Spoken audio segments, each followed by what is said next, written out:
سارے تعلق رب سے جوڑو، کر دے گا وہ نظر کرم۔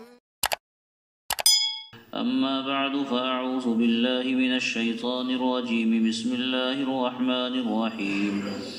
وَلِكُلِّ أُمَّةٍ جَعَلْنَا مَنسَكًا لِيَذْكُرُوا اسْمَ اللَّهِ عَلَى مَا رَزَقَهُم مِّن بَهِيمَةِ الْأَنْعَامِ فَإِلَٰهُكُمْ إِلَٰهٌ وَاحِدٌ فَلَهُ أَسْلِمُوا وَبَشِّرِ الْمُخْبِتِينَ الَّذِينَ إِذَا ذُكِرَ اللَّهُ وَجِلَتْ قُلُوبُهُمْ وَالصَّابِرِينَ عَلَى مَا أَصَابَهُمْ وَالْمُقِيمِ الصَّلَاةِ وَمِمَّا رَزَقْنَاهُمْ يُنفِقُونَ وَالْبُدْنَ جَعَلْنَاهَا لَكُم مِّن شَعَائِرِ اللَّهِ لَكُمْ فِيهَا خَيْرٌ فَاذْكُرُوا اسْمَ اللَّهِ عَلَيْهَا صَوَافَّ فَإِذَا وَجَبَتْ جُنُوبُهَا فَكُلُوا مِنْهَا وَأَطْعِمُوا الْقَانِعَ وَالْمُعْتَرَّ كَذَلِكَ سَخَّرْنَاهَا لَكُمْ لَعَلَّكُمْ تَشْكُرُونَ لن ينال الله لحومها ولا دماؤها ولكن يناله التقوى منكم كذلك سخرها لكم لتكبروا الله على ما هداكم وبشر المحسنين إن الله يدافع عن الذين آمنوا إن الله لا يحب كل خوان كفور۔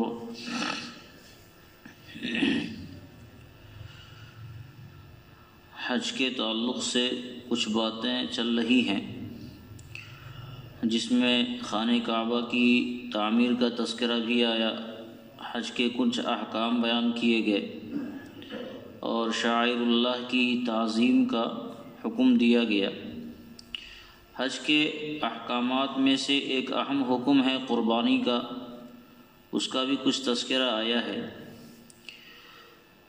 یہاں بھی قربانی کا کچھ تذکرہ مزید تفصیل سے کیا جا رہا ہے، لیکن ایک بنیادی جو پیغام ہے قرآن کریم کا، قرآن کریم نے اس پیغام کو بھی یہاں دیا ہے۔ وہ بنیادی پیغام یہاں پر دو ہے۔ ایک تو یہ ہے کہ اللہ تعالیٰ نے تمہیں جو ہدایات دی اور تمہیں جو احکامات دیے، یہ احکامات صرف تمہارے لیے نہیں تھے بلکہ تم سے پہلے کی امتوں کو بھی اللہ تعالیٰ نے اسی طرح کے احکامات سے انہیں مکلف بنا رکھا تھا۔ یعنی امت محمدیہ میں اگر کسی کو یہ ہے کہ ہمارے اوپر گویا زیادہ بوجھ ڈال دیا گیا، بہت سارے احکامات ہمیں اللہ تعالیٰ کی طرف سے عطا کیے گئے، تو ایسی کوئی بات نہیں ہے۔ جس طرح اللہ تعالیٰ نے تمہیں حج کا حکم دیا ہے، حج کا یہ حکم تم سے پہلی قوموں کے لیے بھی تھا۔ تمہارے لیے جس طرح نماز کا اللہ نے حکم دیا، نماز کا یہی حکم تم سے پہلی قوموں کے لیے بھی تھا۔ اسی طرح تمہیں اللہ کے راستے میں خرچ کرنے کا حکم دیا گیا، یہ حکم تم سے پہلی قوموں کے لیے بھی تھا۔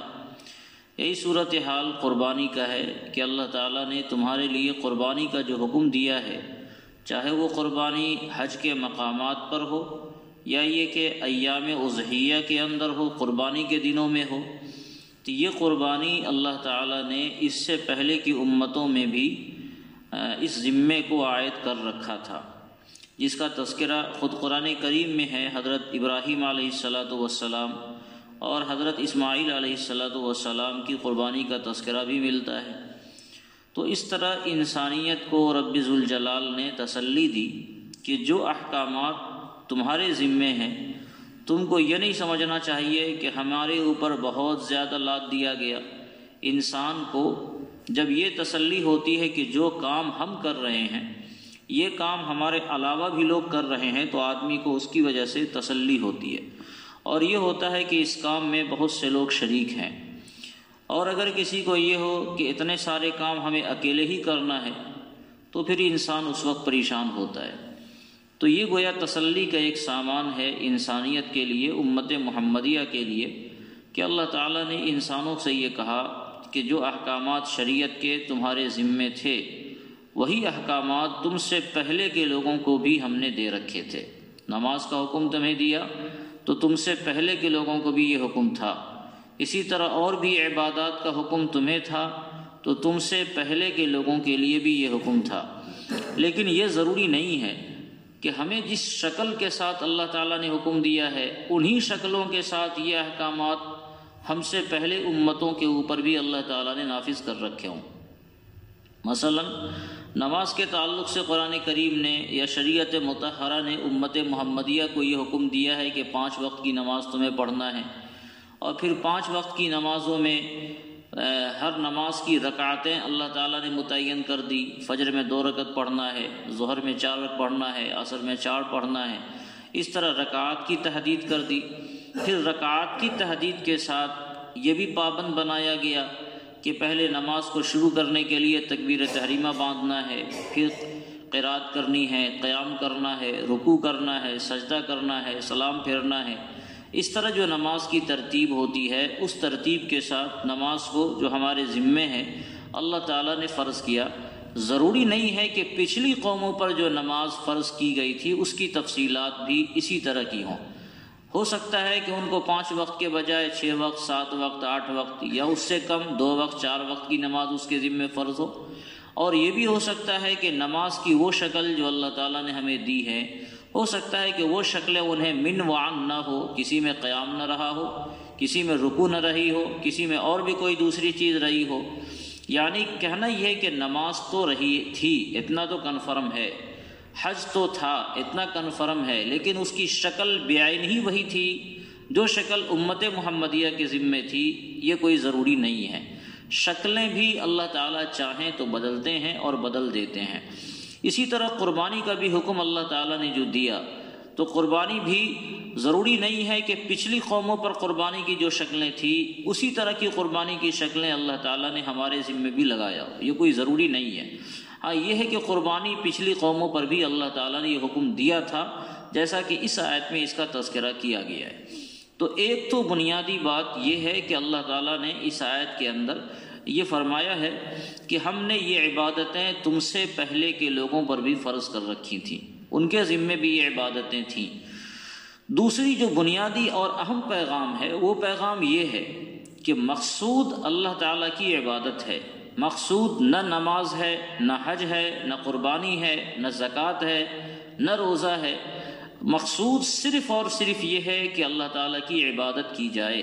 یہ شکلیں اللہ رب العزت کے یہاں مقصود اصلی نہیں ہے، مقصود بالذات نہیں ہے، اور مقصود اصلی نہیں ہے، مقصود بالذات نہیں ہے۔ اس کا فائدہ ہی یہ ہوا کہ اگر یہی شکلیں اللہ تعالیٰ کے یہاں مقصود ہوتی تو جو نمازیں پچھلی قوموں کو دی گئی تھی بعین ہی وہی نماز ہمیں دی جاتی، جو روزہ پچھلی قوموں کو دیا گیا تھا بعین ہی وہی روزہ ہمیں بھی دیا جاتا، کیونکہ یہ شکلیں مقصود تھیں۔ لیکن ایسا شریعت نے بتایا کہ شکلیں مقصود نہیں ہیں، اصل مقصود اللہ رب العزت کی اطاعت، اس کی فرمانبرداری، اس کا ذکر، اس کی تسبیح و تحمید ہے، اور اس مقصود کو ادا کرنے کے لیے اللہ تعالیٰ نے بعض حکمتوں کی بنیاد پر خاص شکلوں کو متعین کر رکھا ہے۔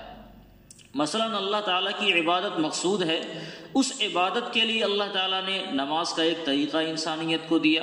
اللہ کی عبادت مقصود ہے، اس کے لیے اللہ تعالیٰ نے روزے کا ایک طریقہ دیا، اس کے لیے حج کا طریقہ دیا، قربانی کا طریقہ دیا، اللہ کے راستے میں مال کے خرچ کرنے کا طریقہ دیا۔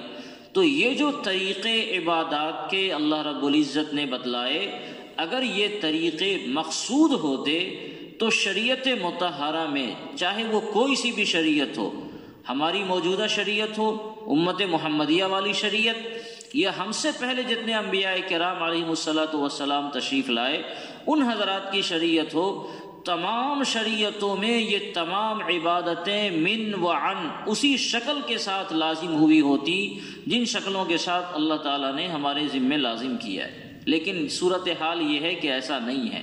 بعض قوموں میں نمازیں تھیں مگر 2 وقت کی تھی، بعض قوموں میں سنیچر کے دن عبادت کا دن تھا جیسے یہود کے یہاں۔ تو اس سے پتہ چلا کہ یہ سب جو شکلیں اللہ رب العزت نے دی ہیں وہ اصل مقصود نہیں ہے، اصل مقصود اللہ تعالیٰ کی عبادت ہے۔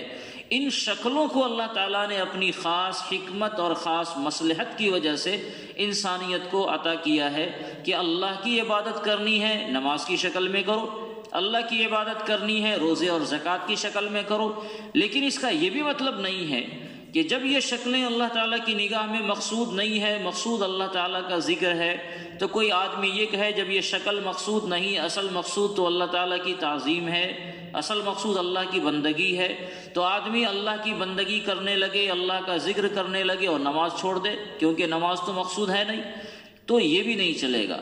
شکلیں مقصود بالذات بھلے نہیں ہوتی ہیں، لیکن مقصود اللہ تعالیٰ کی نگاہ میں ہوتی ہے۔ ان دونوں میں بڑا فرق ہے کہ یہ نماز مقصود بالذات نہیں ہے، نماز سے نماز مقصود نہیں ہے، بلکہ اس سے مقصود یہ ہے کہ آدمی اللہ کی عبادت کرے۔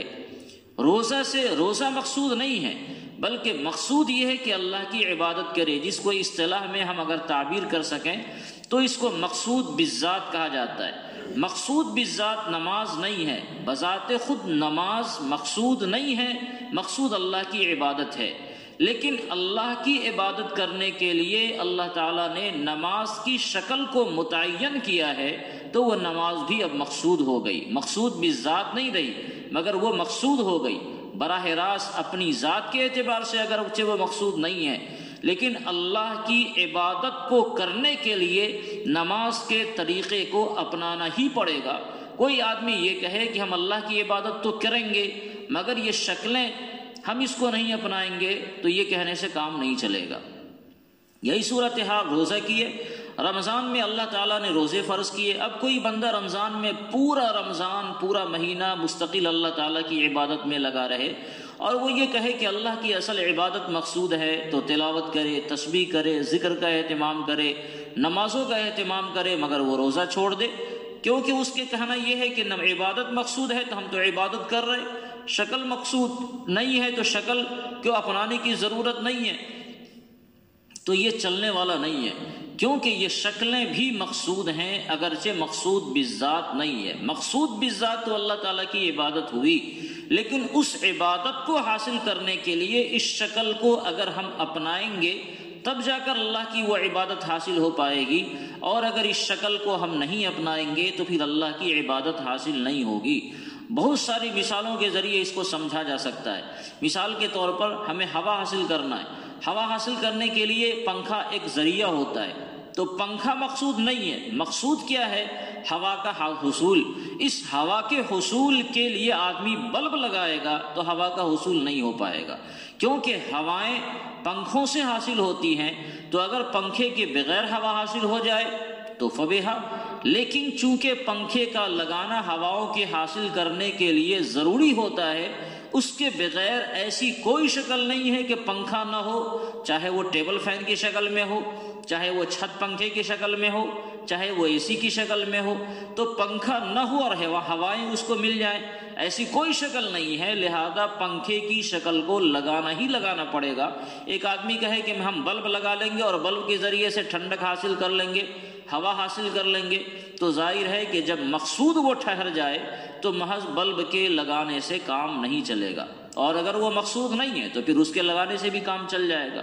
تو عبادتوں کے اندر بہت ساری ایسی عبادتیں ہیں جو شکل بھی اس کی مقصود ہوتی ہیں، تو ان شکلوں کو ادا کرنا بھی ہر حال میں ضروری ہوتا ہے۔ روزے کی جو شکل ہے وہ مقصود ہے، قربانی کی جو شکل ہے وہ مقصود ہے۔ اب ایک آدمی یہ کہے کہ قربانی ایک دن میں لاکھوں جانور کی قربانی مسلمان کر لیتے ہیں، اور لاکھوں جانور کی قربانی کرنے کا مقصد یہ ہے کہ سارے مال ضائع ہو گئے، تو یہ قربانی کے پیسے ایک جگہ جمع کر لیے جائیں اور امت کے مفاد میں اس کا استعمال کر لیا جائے، اس کو ہاسپٹل بنا لیا جائے، تعلیم گاہ اس کی بنا لی جائے، یا غریبوں میں خرچ کیا جائے، غریبوں کو مالدار بنانے کی کوشش کی جائے۔ ایک دن میں بھلا اتنی قربانی کرنے کی ضرورت کیا ہے؟ تو ضرورت چاہے آپ کی نگاہ میں رہے یا نہ رہے، اللہ رب العزت کا چونکہ حکم ہے کہ یہ قربانی انہی شکلوں کے ساتھ مقصود ہے کہ جس جانور کو تم کھلاتے پلاتے ہو اور جس جانور کو تم نے بڑے لاڈ اور پیار سے پالا ہے، اللہ تعالیٰ کو یہ مطلوب ہے کہ اس جانور کو اپنے ہاتھ سے ذبح کرو، تاکہ تمہارے اندر یہ جذبہ پیدا ہو کہ اللہ تعالیٰ جب جس وقت جو چیز مانگ لے تم اس کو دینے کے لیے تیار رہو۔ یہ جذبہ کب پیدا ہوگا؟ جب آدمی اپنے ہی کھلائے پلائے جانور کو اپنے ہی ہاتھوں سے ذبح کرے گا اور اسے ذبح ہوتا ہوا دیکھے گا۔ ظاہر ہے کہ مال کو خرچ کر دینا اور قربانی نہ کرنا، اس سے یہ مقصود حاصل نہیں ہو پائے گا۔ تو یہ شکلیں بھی بعض دفعہ مقصود ہوتی ہیں، لیکن وہ مقصود بالذات نہیں ہے، اصل مقصود ہے اللہ رب العزت کی عبادت کرنا۔ قرآن کریم نے ان دونوں مضامین کو بیان کیا ہے۔ ہاں کبھی ایسا ہوتا ہے کہ شکلیں بھی مقصود نہیں ہوتی، اور جب شکل مقصود نہیں ہوتی ہے تو وہاں آدمی جو شکل اپنا لے وہاں کوئی مسئلہ نہیں ہے۔ جیسے تعلیم گاہ بنانا ہے تو تعلیم گاہ کے لیے آج کے زمانے میں لمبی بلڈنگ بنائی جاتی ہے، یہ شکل مقصود نہیں ہے۔ تو اب آدمی چاہے لمبی بلڈنگ بنا کر تعلیم گاہ بنائے، یا یہ کہ چھجے کا مکان بنا کر تعلیم گاہ بناوے، یا کھلے آسمان میں ہی تعلیم گاہ بناوے، بچوں کو بیٹھا کے پڑھانے لگے، اور اسی کھلی جگہ کا، کھلی فضا میں پائے جانے والے اس جگہ کا نام دارالعلوم رکھ دے۔ اب کوئی بندہ آتا ہے ڈھونڈتا ہے، صاحب یہاں تو کوئی مدرسہ نہیں ہے، کوئی عمارت نہیں ہے، کوئی بلڈنگ نہیں ہے، کوئی کسی طرح کی عمارت نہیں ہے، تو جو کچھ ہے خالی زمین، اسی کا نام دارالعلوم ہے۔ اس لیے کہ دارالعلوم کا مطلب بلڈنگ نہیں ہے، عمارت کا نام تعلیم گاہ نہیں ہے۔ عمارت اس جگہ کو کہتے ہیں جس جگہ پر تعلیم ہوتی ہے، اور یہ کھلی فضا ہے، کھلے آسمان کے نیچے تعلیم ہو رہی ہے، تو اسی کا نام دارالعلوم رکھ دیا جائے۔ یہاں شکل مقصود نہیں ہے، لہذا یہاں اس کھلی فضا کا نام دارالعلوم رکھا جا سکتا ہے جہاں تعلیم تو ہوتی ہو مگر عمارت نام کی کوئی چیز نہ ہو۔ اور اگر عمارت بڑی بنا لی جائے، وہاں تعلیم نہیں ہو رہی ہے تو محض شکل ہے، لیکن جو مقصود اصلی ہے وہ مقصود اصلی نہیں ہے، تو اس کو دارالعلوم کہنا فضول ہوگا اگر اس کا نام دارالعلوم رکھ دیا جائے۔ تو مقصود یہ ہے، کہنا یہ ہے کہ اللہ تعالیٰ نے جو ہمیں بتایا طریقہ عبادت، ان طریقہ عبادت میں جو طریقہ ہوتا ہے وہ طریقہ اگرچہ مقصود ہے، لیکن اللہ رب العزت کی نگاہ میں وہ مقصود اصلی نہیں ہے۔ اس لیے عبادت کے یہ طریقے مختلف شریعتوں میں بدلتے رہے ہیں۔ کبھی قربانی کا کوئی اور طریقہ رہا ہوگا، ہمارے زمانے میں کوئی اور طریقہ ہے، کبھی نماز کا کوئی اور طریقہ رہا ہوگا، شریعت محمدی میں موجودہ طریقہ ہے جس طریقے کے مطابق ہم نماز پڑھتے ہیں۔ تو اللہ تعالیٰ نے اس مضمون کو اس آیت میں بیان فرمایا۔ اللہ تعالیٰ ارشاد فرماتے ہیں وَلِكُلِّ أُمَّةٍ جَعَلْنَا مَنْسَكًا لِيَذْكُرُوا اسْمَ اللَّهِ، اور ہر قوم، ہر امت کے لیے ہم نے قربانی کو قرار دیا تھا، قربانی کو ہم نے ہر امت کے لیے بنایا تھا۔ کیوں بنایا تھا قربانی؟ لِيَذْكُرُوا اسْمَ اللَّهِ، تاکہ وہ اللہ کا نام لیں، عَلَى مَا رَزَقَهُم مِّن بَهِيمَةِ الْأَنْعَامِ، ان چوپائے جانوروں پر جو اللہ تعالیٰ نے ان کو عطا کیا۔ جی قربانی اللہ تعالیٰ نے ہر قوم کے اندر اور ہر امت، ہر مذہب کے اندر کیوں رکھا؟ تاکہ آدمی جانوروں کو ذبح کرتے ہوئے اللہ رب العزت کا نام لے۔ یہ ہے اصل مقصد، کہ اللہ کا نام لینا اصل مقصود ہے۔ قربانی اصل اللہ کی نگاہ میں مقصود نہیں ہے۔ اللہ کا نام لے گا اس جانور پر، اور اس جانور پر اللہ کا نام لے کر اس جانور کو ذبح کرے گا۔ اس لیے ہم نے قربانی کو تمام شریعتوں کے اندر، ہر شریعت کے اندر قربانی کو رکھا تھا۔ یہاں ایک چیز اور بھی سمجھ میں آئی کہ جانوروں کو ذبح کرنے کے لیے اللہ کا نام لینا پڑتا ہے۔ اگر کوئی جانور اللہ کا نام لے کر نہ ذبح کیا گیا، چاہے اس کی ایک شکل یہ ہے کہ نام ہی نہیں لیا گیا، اس میں کچھ تفصیلات ہیں جو فقہا نے لکھی ہیں کہ اگر آدمی بھولے سے نام نہ لے یا جان بوجھ کر نام نہ لے، اور ذبح کرنے والا مومن ہے یا کافر ہے، اس کی تفصیلات الگ ہیں، لیکن نام اگر نہیں لیا گیا، اللہ کا نام نہیں لیا گیا جانور کے ذبح کرتے ہوئے، تو شریعت مطہرہ نے یہ کہا ہے کہ یہ جانور حرام ہے۔ وَلَا تَأْكُلُوا مِمَّا لَمْ يُذْكَرِ اسْمُ اللَّهِ عَلَيْهِ، جس جانور پر اللہ کا نام نہ دیا گیا اور اس کو ذبح کر دیا گیا، جس کو اپنے یہاں کی اصطلاح میں جھٹکے کا جانور کہتے ہیں، چاہے اس کو ایک بار میں اس کی گردن کو اتار دیا گیا ہو یا نہیں اتارا گیا مگر اللہ کا نام نہیں لیا گیا، وہ سب جھٹکے کا جانور ہوگا، اور وہ سب جانور کیا ہوگا؟ انسانیت کے لیے اس کا استعمال حرام ہوگا، کیونکہ اس کے اندر روحانی طور پر نجاست اور گندگی پیدا ہو جاتی ہے۔ اسی طرح ایسا جانور جو اللہ کی رضا کے لیے قربان نہ کیا جائے، قرآن کریم نے اس کو بھی منع کیا۔ وَمَا أُهِلَّ لِغَيْرِ اللَّهِ، جہاں بہت سارے جانوروں کی تفصیلات بیان کی گئی ہیں، وہیں یہ بھی آیا کہ وہ جانور جس کو اللہ کی رضا کے علاوہ کسی اور کی خوشنودی کے لیے ذبح کیا جائے، مثلا بزرگوں کے لیے ذبح کیا جائے، مثال کے طور پر قبر میں جو صاحب قبر لیٹے ہوئے ان کے لیے ذبح کیا جائے، مثلا بتوں کے لیے ذبح کیا جائے، یا کسی اور کے لیے ذبح کیا جائے، اللہ کی رضا مقصود نہیں ہو بلکہ غیر اللہ کی رضا مقصود ہو، چاہے وہ غیر اللہ کوئی بھی ہو، تو ما اہل لغیر اللہ میں وہ جانور آتا ہے۔ اور ایسا جانور جس کو اللہ کے علاوہ کسی اور کی خوشنودی کے لیے ذبح کیا جائے، بھلے اس پر اللہ کا نام لیا گیا ہو لیکن وہ جانور حلال نہیں ہوگا۔ اللہ کے لیے جو جانور ذبح کیا جائے اور اللہ کا نام لے کر ذبح کیا جائے وہ جانور حلال ہوتا ہے۔ قرآن کریم نے اس کا اشارہ کیا، لیذکروا اسم اللہ، تاکہ تم اللہ کا اس پر نام لو ان جانوروں پر جو جانور اللہ تعالیٰ نے تمہیں عطا فرمائے ہیں۔ فَإِلَٰهُكُمْ إِلَٰهٌ وَاحِدٌ، آخری مضمون جو خلاصہ ہے وہ آیا کہ اصل مقصود اللہ کی عبادت ہے، اور اللہ کون ہے؟ وہ ایک ذات ہے، ایک معبود ہے۔ فَلَهُ وَاسْلِمُوا، بس اسی کی تم اطاعت کرو۔ وَبَشِّرِ الْمُخْبِتِينَ، قرآن کریم نے کہا حضور علیہ الصلاۃ سے خطاب کرتے ہوئے، اے رسول بشر المخبتین، عاجزی کرنے والوں کو آپ بشارت سنا دیں، جو حضرات اللہ کے حکم کے سامنے سر تسلیم خم کر لیتے ہیں، ذرہ برابر تکبر نہیں کرتے، اور یہ نہیں ہوتا کہ اللہ کے حکم کو نہیں مانیں گے، جہاں اللہ کا حکم آیا انہوں نے اپنا سر جھکا دیا، جو اللہ کا حکم آیا اس کو ماننے کو تیار ہو گئے، ایسے حضرات کے لیے آپ جنت کی خوشخبری سنا دیں۔ اور یہ عاجزی اختیار کرنے والے کون لوگ ہیں؟ مزید قرآن کریم نے اس کی کچھ صفات بیان فرمائی تاکہ علامتوں کے ذریعے پہچانا جائے کہ اللہ کے لیے عاجزی اختیار کرنے والے کون لوگ ہوتے ہیں، اور کن کے بارے میں جناب رسول اللہ صلی اللہ علیہ وسلم کو حکم دیا گیا کہ ایسے لوگوں کو آپ بشارت سناویں اللہ کے اجر و ثواب کی۔ کون لوگ ہیں؟ الذین اذا ذکر اللہ وجلت قلوبہم، یہ وہ لوگ ہیں کہ جب اللہ تعالیٰ کا ذکر کیا جاتا ہے تو ان کے دل کانپ جاتے ہیں۔ اللہ تعالیٰ کی عظمتوں کا تذکرہ ہوتا ہے، اللہ کی قدرتوں کا تذکرہ ہوتا ہے، تو اللہ کی عظمت کا استحضار کرتے ہوئے ایمان والے کے دل کیا ہوتے ہیں؟ اس عظمت کے سامنے خوف زدہ ہو جاتے ہیں۔ اور والصابرین علی ما اصابہم، وہ صبر کرنے والے ہوتے ہیں ان مصیبتوں پر جو انہیں پہنچتی ہے۔ جی، ایمان والا اگر ہے تو ضروری نہیں ہے کہ ایمان والا کیا ہو؟ ہمیشہ اس کے ساتھ آرام ہو۔ ایمان والا عاجزی اختیار کرنے والا ہوتا ہے، اور عاجزی اختیار کرنے والے کی علامت قرآن کریم نے یہ بتا دی، الصابرین علی ما اصابہم، کہ یہ حضرات مصیبتوں پر صبر کرنے والے ہوتے ہیں۔ ایسا نہیں ہے کہ ایمان والا جب نماز پڑھنے لگا تو نماز پڑھنے کے بعد اتنی اکڑ اس میں آ گئی کہ بس وہ دعائیں مانگ رہا ہے اور یہ امید باندھے ہوا ہے کہ ہماری دعائیں ہر حال میں قبول ہو، جو ہم مانگیں وہ ہر حال میں ملے، اور یہ اس کو ناز ہونے لگے کہ جو مانگے نہیں مل ہی جائے، اور نہیں ملے تو خواہ مخواہ بددل ہونے لگے۔ یہ ایمان والے کی شان نہیں ہے، اسے مصیبت بھی پہنچ سکتی ہے۔ اس کا مطلب یہ ہوا کہ کبھی ایسا ہو سکتا ہے ایمان والے کے ساتھ کہ وہ ایمان والا ہے اور اسے مصیبت پہنچ رہی ہے، دعا مانگ رہا ہے مگر دعا بظاہر قبول نہیں ہو رہی ہے، وہ کہہ رہا ہے یا اللہ مصیبت ہٹا دے، مگر اللہ تعالیٰ کی طرف سے مصیبت نہیں ہٹتی، مصیبت بڑھتی جاتی ہے۔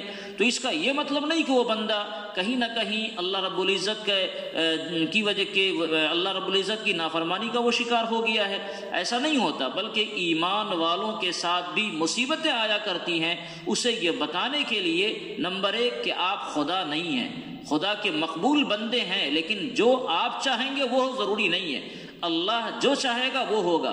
آپ چاہیں یا اللہ ہماری مصیبت دور کر دیجئے، اللہ تعالیٰ مصیبت اور بڑھا رہے ہیں، تو اصل میں اس میں بہت ساری حکمت خداوندی ہوتی ہے۔ کبھی اللہ تعالیٰ اس بندے کو نوازنا چاہتا ہے، اللہ تعالیٰ اپنے ایمان والوں کو نوازنا چاہتا ہے اور ایسے مقام کو دینا چاہتا ہے جو مقام بندہ اپنی عبادتوں سے حاصل نہیں کر پاتا، تو اللہ تعالیٰ اسے مصیبتوں میں مبتلا کر دیتے ہیں، اور اس مصیبت کے ذریعے اس کو وہ مقام ملتا ہے جو مقام اگر وہ اپنی اطاعت کے ذریعے حاصل کرتا تو یہ حاصل نہیں ہوتا۔ اسی طرح اللہ تعالیٰ گویا اسے یہ پیغام دینا چاہتا ہے کہ ہم آپ کی بات سنتے ہیں، آپ کی دعاؤں کو قبول کرتے ہیں، اس کا یہ مطلب نہیں کہ آپ خدا بن بیٹھیں اور جو آپ مانگیں وہ مل جائے۔ اللہ تعالیٰ انسان کو متنبہ کرتا ہے کہ نہیں، آپ بندے ہیں تو عاجزی اختیار کریں، عاجز بن کر رہیں، ہم سے سوال کریں، یہ مانگنا آپ کا کام ہے، لیکن دعاؤں کا قبول کرنا یہ ہمارا کام، پھر دعائیں کس شکل میں قبول ہوں گی یہ بھی ہمارا کام ہے۔ تو ایسے لوگ جو ایمان والے ہیں ان کی علامت بتائی گئی عاجزی اختیار کرنے والوں کی، مصیبتوں پر وہ صبر کرنے والے ہیں، اور والمقیم الصلاۃ، نماز قائم کرنے والے، نماز پڑھنے والے نہیں بلکہ نماز کو باضابطہ اہتمام کے ساتھ ادا کرنے والے، نماز کو قائم کرنے والے یہ لوگ ہیں، نماز ان کی چھوٹتی نہیں ہے، نمازوں کا اہتمام ان کی زندگی کے اندر ہے۔ اور کیا ہے؟ وَمِمَّا رَزَقْنَاهُمْ يُنْفِقُونَ، جو مال ہم نے انہیں دیا ہے ان مالوں سے وہ خرچ کرتے ہیں۔ یہ چار بنیادی صفات بتائی گئی ایمان والوں کی کہ جو حضرات جن کے بارے میں بشارتیں سنانے کا وعدہ ہے، جو حضرات عاجزی اختیار کرنے والے ہیں، اللہ رب العزت کے حکموں کے سامنے سر تسلیم خم کرنے والے ہیں، ان کی 4 علامتیں ہیں۔ نمبر 1، جب اللہ رب العزت کی عظمت و جلال کا تذکرہ آتا ہے تو ان کے دل میں اللہ کے عذاب کا خوف غالب آتا ہے، وہ ڈرتے ہیں کہ کہیں ہمارے ساتھ کوئی برے حالات مرنے کے بعد نہ آویں۔ نمبر 2، دوسری صفت بیان کی گئی کہ یہ حضرات مصیبتوں پر صبر کرنے والے ہوتے ہیں، جب مصیبت آتی ہے تو اس کا اظہار اللہ تعالیٰ سے کرتے ہیں، مگر اس لیے کہ وہ اللہ کا فیصلہ ہے صبر کرتے ہیں۔ شریعت نے مصیبت کے آنے پر جزا فضا سے منع نہیں کیا، آہوں فقہ کرنے سے منع نہیں کیا، مگر اس کی ایک حد بتا دی۔ یہ نہیں کہ آدمی کو مصیبت آوے تو مصیبت آنے کے بعد وہ مسکرائے ہنسے کھیلے کہ ارے مصیبت ہے تو درد کا اظہار کرنا شریعت کا یہ حکم ہے کہ آدمی کیا کرے، مصیبت پر درد کا اظہار کرے۔ حضور علیہ الصلوۃ والسلام کے صاحبزادے کا انتقال ہوا تو آپ علیہ الصلوۃ والسلام سے جو جملہ منقول ہے وہ یہ ہے، انا بفراقک یا ابراہیم لمحزونون۔ آپ کے آنکھ مبارک سے آنسو جاری تھے اور آپ یہ فرما رہے تھے کہ اے ابراہیم، ہم آپ کی جدائیگی پر آج غمزدہ ہیں۔ اس سے پتہ چلتا ہے کہ مصیبتوں پر رونا اللہ تعالیٰ نے انبیاء کرام علیہ الصلوۃ والسلام کے اندر بھی رکھا ہے، لیکن آہوں فقہ کرنا، اللہ تعالیٰ کی شکایت کرنے لگنا اور یہ کہنا نعوذ باللہ اس طرح کا جملہ کہ ہم ہی سوجے تھے یا ہمارے ساتھ ساری مصیبت آتی ہے، اس طرح کے جملے سے شریعت نے منع کیا۔ وہ لوگ مصیبتوں پر اس لیے صبر کرتے ہیں کہ اللہ تعالیٰ کی طرف سے اگر یہ آئی ہوئی ہے تو اس کا اجر اللہ تعالیٰ دیں گے۔ ایک خاتون کے بچے کا انتقال ہوا، حضور علیہ الصلوۃ والسلام کا جب گزر ہوا تو آپ نے انہیں تسلی دی کہ روتی ہو اللہ تعالیٰ اجر دیں گے، صبر کر لو۔ تو اس نے کہا کہ اگر اس نے کوئی ایسا جملہ کہہ دیا جو جملہ بہت اچھا نہیں تھا، جب آپ علیہ الصلوۃ والسلام وہاں سے گزر گئے تو اس بڑھیا کو کسی نے بتایا تمہیں پتہ ہے وہ کون تھے؟ تو انہوں نے اپنی لا علمی کا اظہار کیا تو بتایا گیا کہ یہ آقا صلی اللہ علیہ وسلم تھے۔ اب تو ان کی حالت غیر ہو گئی اور یہ گئی حضور علیہ الصلوۃ والسلام کے پاس، تو آپ علیہ السلام نے اس وقت نصیحت فرمائی کہ دیکھو بعد میں تو کسی کو بھی صبر آ جاتا ہے، بڑے سے بڑی مصیبت پر آدمی کو بعد میں صبر آتا ہے۔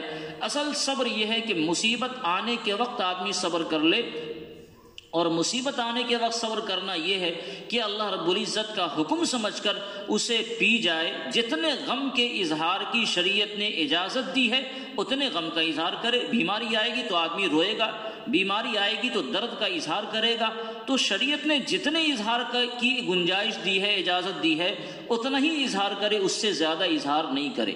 یہ دوسری صفت ہوئی۔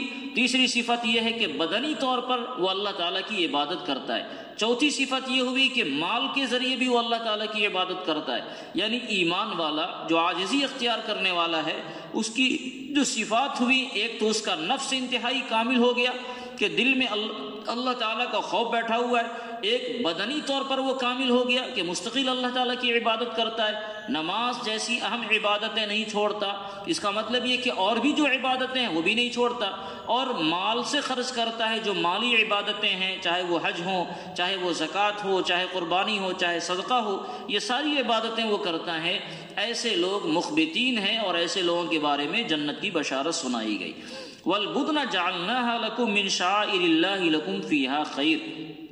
پھر اللہ تعالیٰ نے قربانی کا ہی تذکرہ کیا، بدنہ کا۔ بدنہ اس اونٹ کو کہا جاتا ہے جس کو حرم شریف میں ذبح کرنے کے لیے لوگ لے جاتے ہیں، اس سے پہلے بھی اس کا تذکرہ آیا ہے، اور اس میں گائے بھی داخل ہے۔ اور قربانی کے وہ جانور جعلناہا لکم من شعائر اللہ، اللہ تعالیٰ نے تم کو بنایا ہے اسے اللہ کے شعائر میں سے، دین کی علامتوں میں سے یہ قربانی کے جانور ہیں۔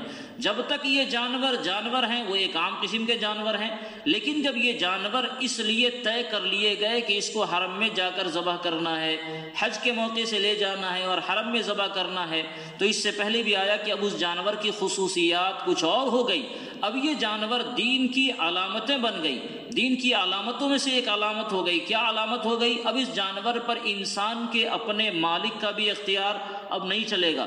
انسان کا مالک پہلے اس سے دودھ دو لیتا تھا، دودھ پی لیتا تھا، انسان کا مالک پہلے اسے چاہے تو سواری کر لیتا تھا، انسان کا مالک اگر اسے ذبح کرنا چاہے تو ذبح کر لیتا تھا، مگر اب اس کی مالکیت ختم تو نہیں ہوئی، لیکن استعمال کا اختیار اب اس کا نہیں رہا۔ اب وہ جانور قابل احترام ہو گیا، اس کی تعظیم کی جائے گی، اس جانور کا احترام کیا جائے گا، اور اسے حدود حرم میں ذبح کیا جائے گا۔ ہاں، حدود حرم میں ذبح کرنے کے بعد پھر اسے کھانے پینے کی اجازت ہوگی۔ والبدن جعلناها لکم من شعائر اللہ لکم فیہا خیر۔ بدن خاص طور سے اونٹ کو کہا جاتا ہے۔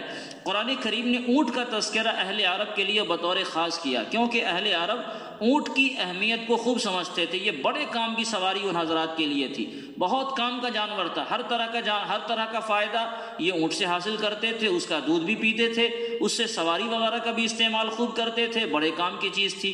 اور ایک دوسری بڑی بات اللہ تعالیٰ نے اس کے تعلق سے یہ بتایا کہ یہ اتنا مضبوط اور طاقتور جانور ہے کہ اگر وہ اپنے جبڑے میں انسانی سر کو لے لے تو ایک ہی بار میں اس کا کچومر نکل جائے، لیکن اللہ تعالیٰ نے اس کو ایسا فرما بردار بنایا کہ انسان کا ایک چھوٹا بچہ اونٹ کی مہار کو پکڑ لے اور اپنے ساتھ 100 اونٹ کا قافلہ ایک ساتھ وہ لے جا سکتا ہے، اور یہ مکمل فرما برداری دکھلاتا ہے، اس چھوٹے بچے کی تابعداری کرتا ہے، اور تابعداری کرتے ہوئے وہ جدھر جائے گا اسی طرف وہ اونٹ جاتا ہے۔ نہ کچھ مارنے کی ضرورت ہے، نہ کچھ کہنے کی ضرورت ہے، وہ تابعداری کرتے ہوئے اپنے سر کو جھکائے ہوئے اپنے چھوٹے مالک کے پیچھے پیچھے چلتا رہے گا۔ قرآن کریم نے اونٹ کی مثال دے کر گویا انسانوں کو جھنجھوڑا بھی ہے کہ اے لوگو، تم سے زیادہ طاقتور جانور تمہارا وہ اتنا تابع اور فرما بردار ہو جائے جو جس کے تم صرف مالک ہو۔ مالک کا مطلب تم نے پیدا نہیں کیا ہے، وہ ایک ظاہری ملکیت تمہاری ہے، ورنہ حقیقی ملکیت تو اللہ تعالیٰ کی ہے۔ تو پھر تمہیں کیا چاہیے؟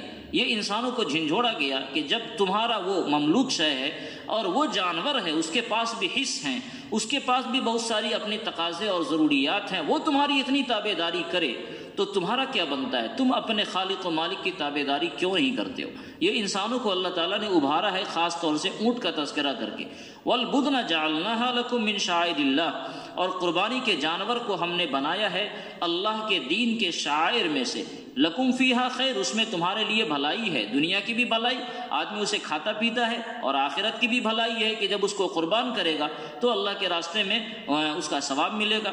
فاذکروا اسم اللہ علیہا صوافا، پس اس کو تم کھڑے ہو کر اللہ کا نام لے، اس پر اللہ کا نام لو کھڑے ہونے کی حالت میں۔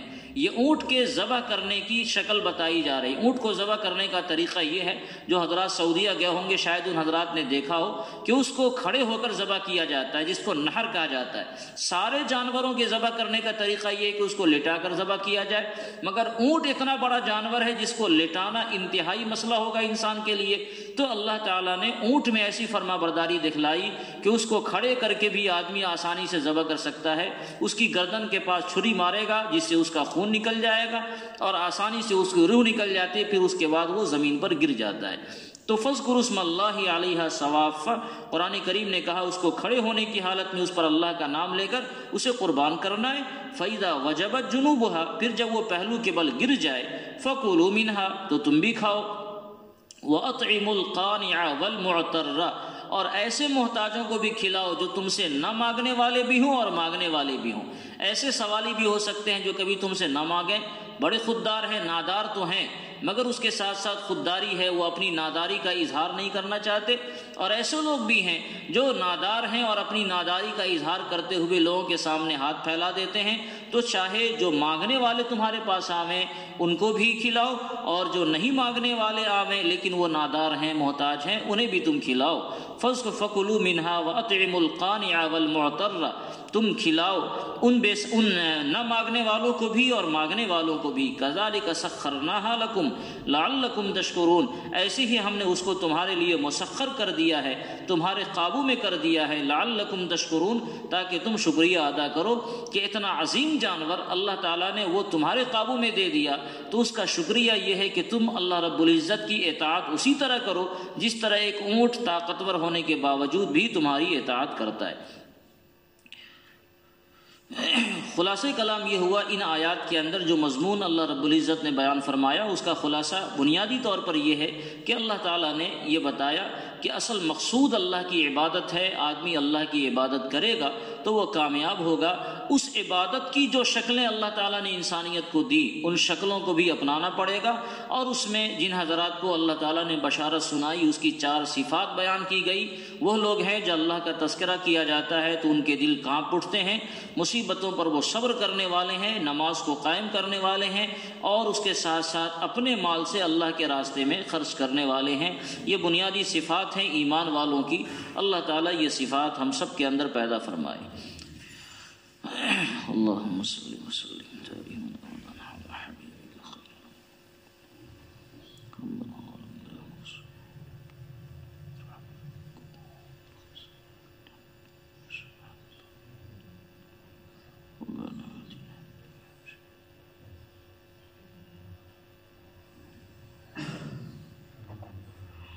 برحمتك